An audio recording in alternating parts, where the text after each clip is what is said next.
अपरा एकादशी की व्रत कथा लेकर आए हैं। एक समय की बात है, युधिष्ठिर महाराज भगवान श्री कृष्ण से पूछने लगे, हे माधव, ज्येष्ठ मास के कृष्ण पक्ष में आने वाली एकादशी का क्या नाम है तथा इसका क्या महत्व है, मुझे विस्तार पूर्वक बताइए। हे युधिष्ठिर, आपने जन कल्याण के लिए बहुत ही उपयोगी प्रश्न पूछा है।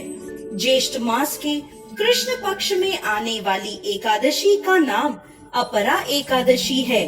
यह एकादशी प्रेत योनि में गई हुई जीवात्मा को मुक्ति प्रदान करती है।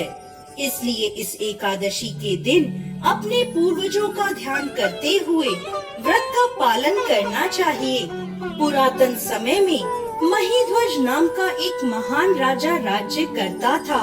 वो बहुत ही धर्मात्मा था। उसके राज्य में प्रजा सुख पूर्वक निवास कर रही थी। उनका छोटा भाई वज्रध्वज अत्यंत क्रूर और अन्यायी था।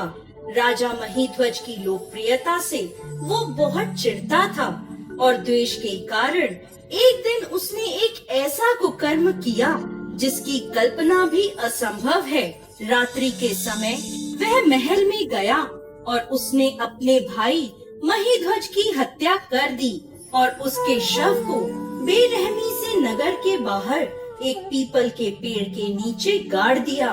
इस प्रकार राजा महीध्वज की अकाल मृत्यु होने के कारण राजा को प्रेत योनि प्राप्त हुई और उसी पेड़ पर रहते हुए और वह आने जाने वालों को परेशान करने लगा, इधर उधर भटकने लगा।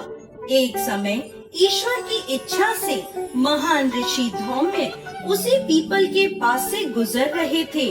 तब उन्हें उस प्रेत के होने का आभास हुआ।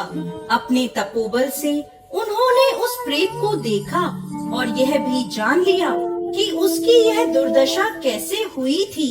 उदार मन वाले ऋषि ने प्रेत की योनि में रहने वाले राजा को पेड़ से नीचे उतारा और उन्हें परलोक विद्या का दान दिया।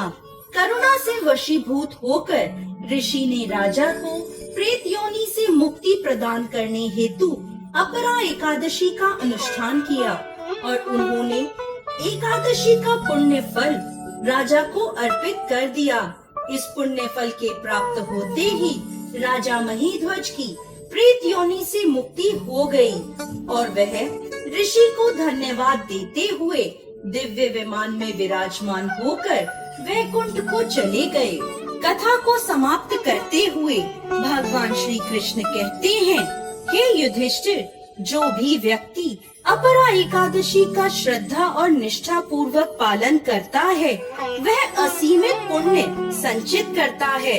यह एकादशी ब्रह्म हत्या, भ्रूण हत्या, धन संचय के लिए शास्त्रों का अध्ययन, गुरु की निंदा आदि पापों से मुक्ति प्रदान करती है।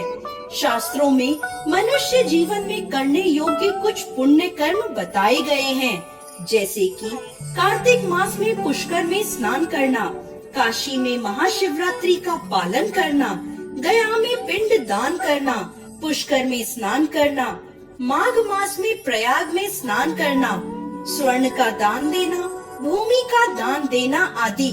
वर्तमान समय में जो व्यक्ति यह सभी पुण्य कर्मों को नहीं कर पाते वह इन सभी का फल अपरा एकादशी का व्रत और पूजन करके प्राप्त कर सकते हैं। व्यक्ति को अपरा एकादशी के व्रत का पालन पूरी निष्ठा पूर्वक करना चाहिए।